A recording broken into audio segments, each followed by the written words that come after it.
Pakistan peoples party के secretary इत्तलात Nadeem Afzal चंद ने कहा कि मुस्लिम लीग लाशों पर जश्न ना मनाए। मुस्लिम लीग ने हर पोलिंग बूथ पर जाली वोटों का इंजेक्शन लगाया है। वीडियो बयान में उन्होंने कहा कि आज़ाद कश्मीर इलेक्शन में हमारे उम्मीदवारों को बताए बगैर पोलिंग का वक्त बढ़ाया गया, जबकि मुस्लिम लीगी उम्मीदवारों को पहले से सूरत हाल का इल्म था। उन्होंने कहा कि धांधली के बावजूद पीपल्स पार्टी ने जमहूरियत की खातिर इलेक्शन का बॉयकॉट नहीं किया।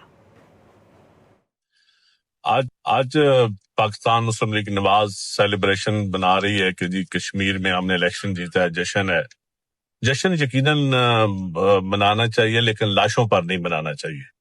आप मीरपुर के हल्के में 13 सीटों पे इलेक्शन हुआ तो आप कहते हैं कि हम 3 हल्कों पे आ गए या 4 पुलिस स्टेशन पे आ गए। आपने हर पुलिस स्टेशन में इंजेक्शन लगाया। इंजेक्शन मतलब है आपका पंजाब का इंजेक्शन होता है 10,000 वोट का, कश्मीर का इंजेक्शन है 7,000 वोटों का। जो बैलेट पेपर में जो लोगों को आपने मोहरें लगा के दी, आप स्टाफ से पूछ लें। हम नहीं चाहते थे कि ये इलेक्शन मुकम्मल मुतनाज़ा हो, लेकिन आपका जो जश्न का अंदाज है लाशों के ऊपर मनाने का, उस पे हम जवाब देना जरूरी समझते हैं।